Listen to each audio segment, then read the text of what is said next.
नाज़रीन, Hyderabad press club के अॻियां हैदराबाद यूनियन ऑफ जर्नलिस्ट के तरफा शहीद सहाफ़ी जान मोहम्मद महर के कातिलन के गिरफ़्तारी लाइ अॼु खां 8 ॾींहंनि ताईं एहतजाजी बुख हड़ताल जो सिलसिलो शुरू किया वियो आहे। हैदराबाद यूनियन सॼे में बुख हड़ताल जो सिलसिलो जारी है। हैदराबाद ज़िलो टंडो मोहम्मद खान, जामशोरो, बदीन, टंडो अलायार, मटियारी, ठट्टो, सिजावल समेत दादू हैदराबाद रीजन के समूरन नंढन वॾन प्रेस क्लब के साम्हूं एहतजाजी बुख हड़ताली कैंपन जो सिलसिलो जारी है ऐं सहाफ़ी बुख हड़ताल ते मौजूद आहिनि। हैदराबाद यूनियन ऑफ जर्नलिस्ट के तरफा शहीद सहाफ़िन के जान मोहम्मद महर के कत्ल में मुलविस जवाबदारन की गिरफ़्तारी लाइ एहतजाज शुरू किया वियो आहे। अचो त सहाफ़िन सां इन सिलसिले में ॻाल्हि ॿोल कयूं। जान मोहम्मद मेहर जे जा कातिल 47 ॾींहं थी विया आहिनि, पर उहे अञा ताईं गिरफ़्तार न थी सघिया आहिनि। जॾहिं त हिते तव्हां सिंध में ॾिसी सघो था त जेब कतरो हुजे या मैनपुरी फरोश हुजे त उनखे हाफ फिराए फुल फिराए कयो वञे थो, पर जेको सहाफ़ी खे क़तल कनि था जवाबदार, उहे अञा ताईं गिरफ़्तार न थी सघिया आहिनि। असां सिर्फ़ु इहो चाहियूं था त इनखे जेके बि नामिनेट आहिनि केस में, उन्हनि खे अदालत जे कटहरे में आंदो वञे ऐं उन्हनि खे इबरतनाक सज़ा ॾिनी वञे।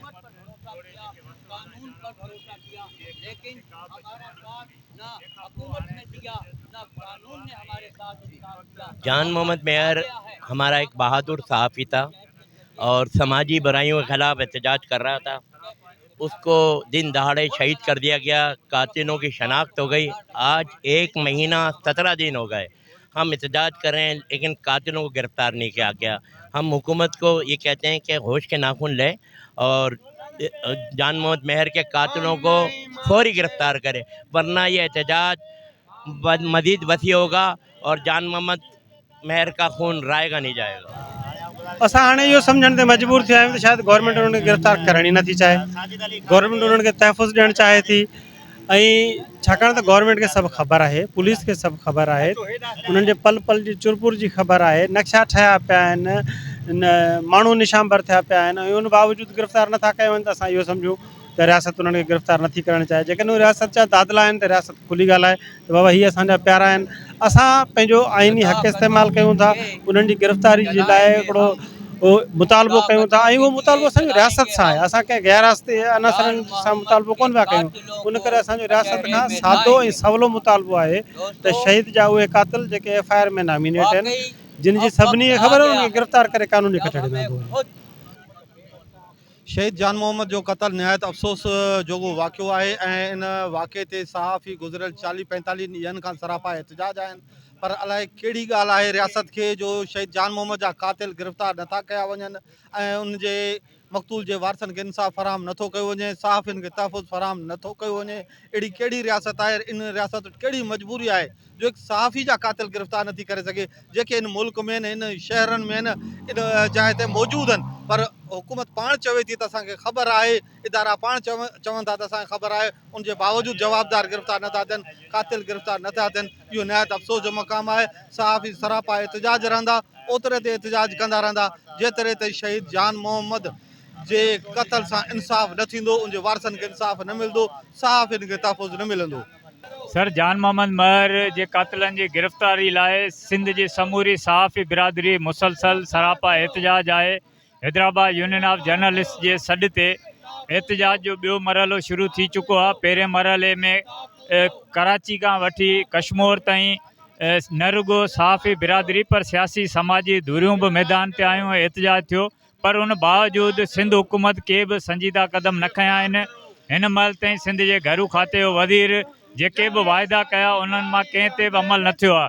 असां हिन जदोजहद जे ॿिए मरहले में इहो वाज़े मुतालबो था कयूं त जान मोहम्मद महर जे केस में जेके बि कातिल ऐं जवाबदार मतलूब आहिनि उन्हनि खे गिरफ़्तार कयो वञे, उन्हनि खे फौरी तौरु कानून जे कटहरे में आणे सज़ा ॾिनी वञे, जीअं सॼी सहाफ़ी बिरादरी मां जेका ॻणती आहे अदम तहफ़ुज़ जी लहर आहे उहा ख़तमु थी सघे। जान मोहम्मद महर जो क़त्ल ते तमामु सॼी सिंध पर के पूरो पाकिस्तान अफ़सोस में वतल आहे। उन लाइ मुख़्तलिफ़ वक़्तनि में हैदराबाद यूनियन ऑफ जर्नलिस्ट ते पहिरें ॾींहं खां वठी जेको स्टैंड वरितो आहे उहो हिकु तारीख़ी आहे जेको अॼु ॾींहं ताईं जारी आहे। मताणी असांजो मक़सदु इहो ई आहे त जवाबदार फौरी गिरफ़्तार कया वञनि ऐं जानमन जे खून सां इंसाफ़ कयो वञे। ही सहाफ़त जो हिकिड़ो वॾो नुक़सानु आहे ऐं टारगेटेड क़त्लु आहे जंहिंमें इंतिज़ामिया खे मुकमल तौर ते ख़बर आहे, पुलिस मुकमल तौर ते ॼाणे थी त क़त्लु कंहिं करायो आहे ऐं क़ातिल किथे कंहिंजी पनाह में वेठल आहिनि ऐं कहिड़नि बाअसर माण्हुनि SSP शिकारपुर ऐं DIG खे फ़ोन कयो हुयो ऐं उन में जेको जान मोहम्मद महर जी मदद न पे थी ऐं जान मोहम्मद जा जेके मुखालिफ़ हुया उन्हनि जी मदद थी पे। इन्हनि सभिनी शयुनि जी अंदरूनी सभिनी खे ख़बर आहे ऐं ख़ुदि इन जूं इंटेलिजेंस जूं रिपोर्टूं बि उहे बि मौजूदु आहिनि, पर हिन वक़्त ताईं इहो तासुर न पियो वञे त जवाबदार बाअसर आहिनि, जंहिंजे करे सां भई बाअसर चोथों थंबो आहे रियासत जो। चौथे थंबे खे ईअं जेकर तव्हां कमज़ोर कंदो त 4 पिलरनि मां 3 पिलरनि ते का बि शइ नथी बीह सघे। ऐं हीउ जेको कुझु हिन वक़्तु थी रहियो आहे जेका जदोजहद, हीउ सिर्फ़ु इन जे करे त रियासत में हिकिड़ो जेको माहौल उहो बहितर थिए ऐं सहाफ़ियुनि खे उन हद ताईं हे जेके इंतिज़ामिया न पहुचाए ऐं मुतालबो आहे त फ़ौरी तौर ते क़ातिल गिरफ़्तार कया वञनि, इहो ई बहितरी आहे। शहीद सहाफ़ी जान मोहम्मद महर जे क़ातिलनि जी गिरफ़्तारीअ लाइ सहाफ़ी सरापा एहतजाज आहिनि। हैदराबाद यूनियन ऑफ जर्नल्स जे तरफ़ां सॼी रीजन में एहतजाजी बुख हड़तालनि जो सिलसिलो 8 ॾींहंनि ताईं जारी रहंदो। शुरू कयो आहे हैदराबाद प्रेस क्लब जे साम्हूं ई सहाफ़ी बुख हड़ताल ते मौजूदु आहिनि। हैदराबाद यूनियन ऑफ जर्नल्स जो सदर इक़बाल माला, सेक्रेटरी जनरल जयप्रकाश मोराणी, खजानची जानी ख़ासकलीअ समेत समूरा सहाफ़ी एहतजाजी बुख हड़ताल ते मौजूदु आहिनि। इहा बुख हड़ताल सॼे हैदराबाद रीजन में 8 ॾींहंनि ताईं जारी रहंदी। हिननि निगरान सिंध हुकूमत खां मुतालबो कयो आहे त शहीद जान मोहम्मद महर जे क़ातिलनि खे फौरी तौर ते गिरफ़्तार कयो वञे। ॿी सूरत में ॿिए मरहले में सहाफ़ी एहतजाजी लॉन्ग मार्च जो ऐलान बि करे सघनि था। साथी रिपोर्टर मुख़्तियार वके सां गॾु ग़ुलाम हुसैन, ख़ासकली इबरत न्यूज़, हैदराबाद।